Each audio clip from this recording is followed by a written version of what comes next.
President Donald Trump has reached preliminary trade deals this year that also set up government-backed investment funds from the European Union, Japan, and South Korea. All of those funds are in a state of limbo. The Trump administration has touted these investment funds as a critical piece of its plan to revive American manufacturing. Japan has pledged a $550 billion fund for new investments in the U.S., stretching into shipbuilding, artificial intelligence, semiconductors, and more. The European Union made a similar promise for its companies to invest at least $600 billion through 2029. The South Korean government, likewise, committed to a $350 billion investment fund. Yet several months after their announcement in precursor agreements, details are scarce and questions abound about the investments, which are supposed to total $1.5 trillion. It's still unclear if the investment funds will actually materialize in the titanic sums described. Most of the trade community is sort of waiting to see some actual projects that are announced before concluding that there's anything to these commitments, said Tim Meyer, an international business law and trade professor at Duke University. We don't really have any information on any detailed mechanics of how they're going to work, what the investments are, and so forth. The White House does have one enforcement mechanism at its disposal. We expect trade partners to abide by the commitments they voluntarily agreed to, and the president reserves the right to adjust tariffs if any party reneges, a White House official told courts. The fogginess around the future of the investment funds extends even to senior Republican senators in Congress. I think people are trying to be able to figure out how they're going to actually operate, what that would look like. So we just don't have enough information about it, Oklahoma Sen. James Lankford told courts Washington. I don't think everything's been inked fully on it. I just haven't heard anything, whether it's working or whether they're getting it or not, said South Dakota Sen. Mike Rounds, a member of the Senate's banking panel. I haven't had any feedback. Meyer, though, drew a parallel to a past Chinese pledge to step up U.S. soybean purchases in Trump's first term as part of its Phase 1 trade agreement at the time. Those purchases never fully reached the specified targets.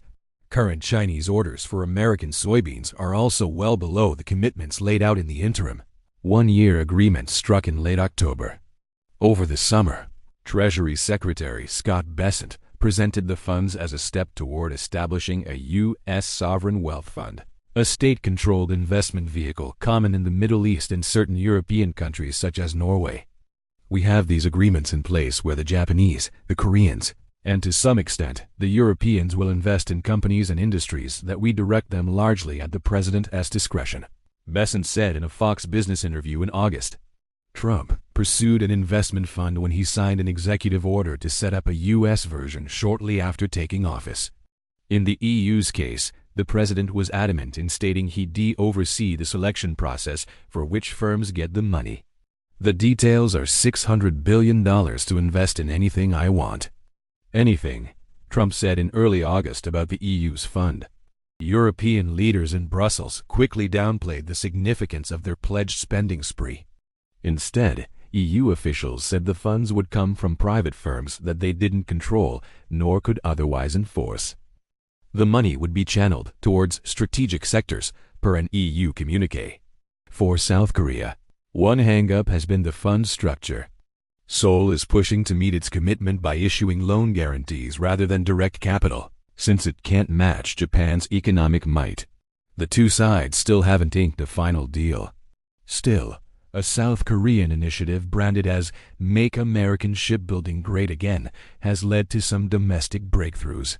In August, South Korean shipbuilding company Hanwha Group said it was spending $5 billion under the investment fund terms to build more docks and expand ship production at Hanwha Philly Shipyard.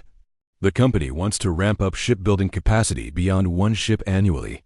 Meanwhile, the Japanese government is still hammering out a profit-sharing agreement with the U.S. that ensures its companies can benefit from the investment spending, at least at the outset.